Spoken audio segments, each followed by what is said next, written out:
So you filled out your portion of the Social Security Administration forms. What happens next? Hey folks, I'm Annette of AnnetteLeonard.com, back again with an episode of Chronic Wellness. Again, I am not your attorney. I don't know the legal process. I cannot give you sound legal advice. So if that's what you're seeking, seek elsewhere.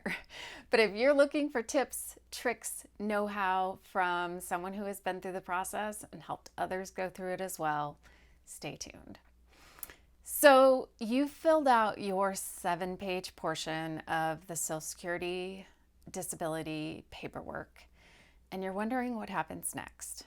So here's a bit of it. Next, you send off your portion, and the Social Security Administration starts soliciting information about your disability from others who know. And I can't remember if in the initial review or only in subsequent reviews my spouse was tapped, but that has definitely happened. But definitely your doctors will be contacted. And so you better believe that if you have a rheumatological condition, you need to have a rheumatologist saying you have that diagnosis. If you have a neurological condition, you need to have a neurologist on board. So if you don't yet have your medical ducks in a row, then it might yet not be time to apply. What an awkward sentence construction. It might not yet be time to apply. Don't apply yet. Until you have your documentation about your diagnoses squarely laid out, meaning any and all tests that can be performed to prove your diagnosis and all of the history that can be laid out. So if there are tests that can be done, if there are specialists that can be seen, if there are ways that your disease can be treated, it is being treated, that you're doing that. It's really important because if, for example, you have a condition that is treatable, the Social Security Administration can deny your disability just because you're not treating it and say, no, you can return to the world of work just by X, Y, and Z. And so it's important that you have considered all the holes in your argument, like I can't work because X. And is that really the case? Or why can't you work because X? Or what if you tried A, B, and C? And so think about it as from as many perspectives of how could somebody shoot this down, or why would this not be the case?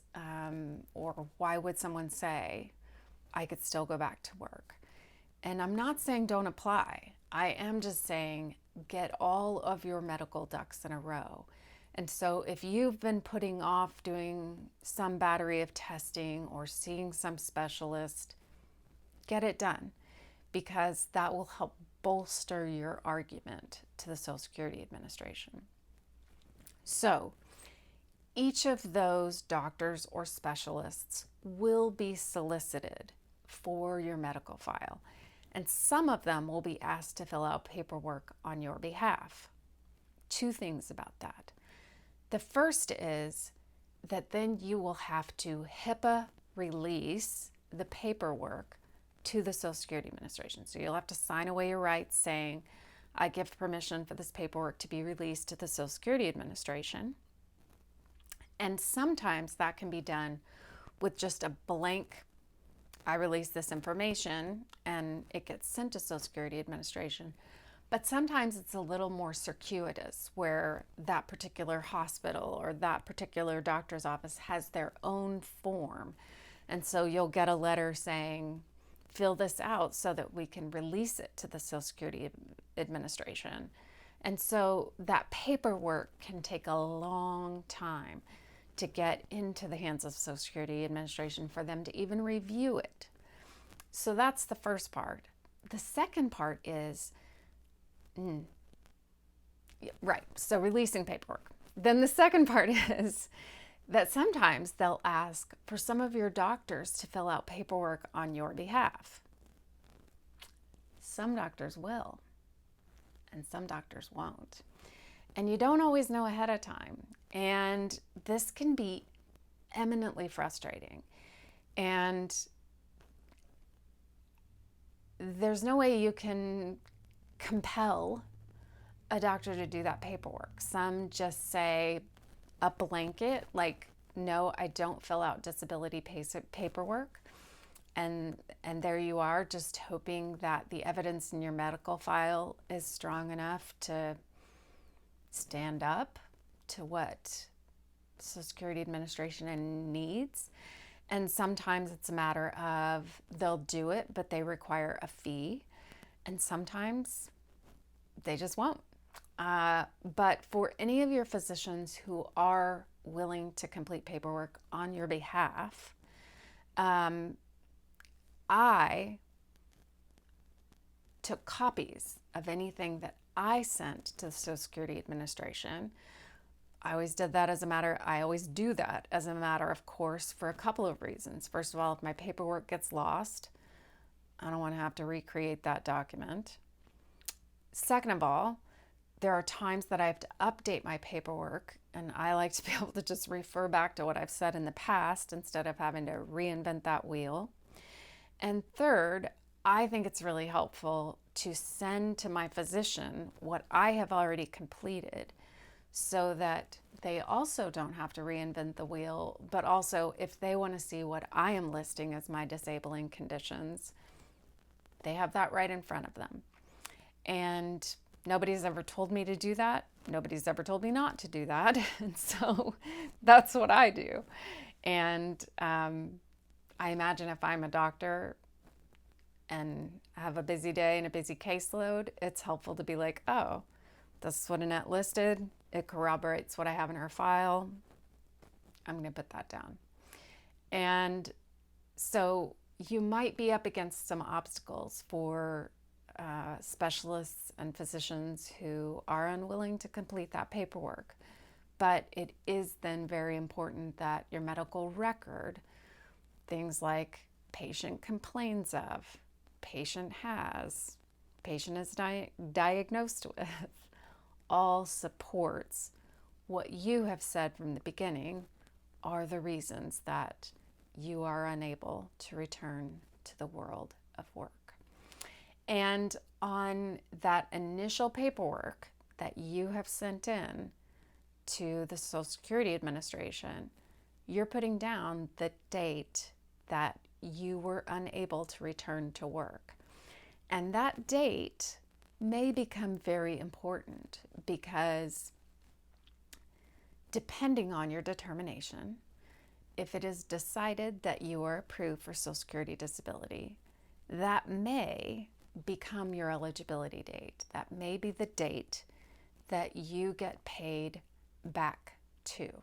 That's not always the case, but sometimes it's the case. And if that's true, it might not only mean back pay in a large sum, but it might also mean that that is the date by which you are eligible to start your determination for Medicare. Now, many people do not realize that Medicare is a benefit that goes along with Social Security disability eligibility. However, you do not become Medicare eligible until you have been receiving benefits for 2 years.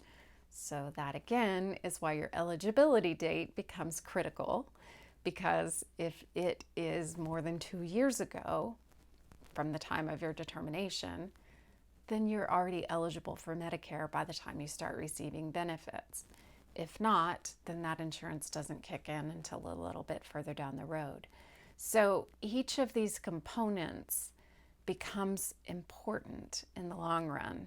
So details really matter when filling out these forms. So take your time, do it in the moments when you have the clearest head, and don't rush through. Spend time going through the forms, checking, double checking, maybe having someone else look through them, particularly if your illnesses, like mine do, muddle your thinking. All right, so you complete your forms, your doctors complete their forms, you've signed all the waivers so that Social Security has all of the information in your file, and then they do a review. And that means that a case manager is assigned to your file. You don't know who it is, but they read through all of the documentation and all of the supporting documentation and all of your argument and each of your doctor's statements, and they make a determination. And sometime long after you have applied for disability, you'll get a letter in the mail that you'll sort of hold your breath or ask somebody else to open, or maybe you'll just tear into it at the mailbox, and it will say approved or denied. And just know that it'll probably be denied, because some unholy number, something like 87% of all disability claims are denied the first time through. And I don't know if that is just their way of gatekeeping, if that is just their way of discouraging people and trying to encourage people back to work, or if that's really their belief. But keep your chin up. There's still a way through. And most of the people I know who are receiving Social Security disability benefits got there on appeal. So we'll talk about appeals in the next chapter, but just know that denial is a part of the process. As far as most people are concerned, you don't get through the process on the first try, and that's a hard and unfortunate and frustrating reality, but it doesn't mean that you're doing it wrong or that you're not eventually going to receive benefits. All right. Comments, questions, pro tips, please leave them in the comments below if you're watching this on YouTube, or if you're listening to this on audio, do the same, or find me on Instagram. Let's continue the conversation. And as ever, it's remarkable to me that some of you find me and are gracing me with your time and energy. I love you. I think about you all the time, and I'm grateful you're here. Until we're together again, thank you, and be well.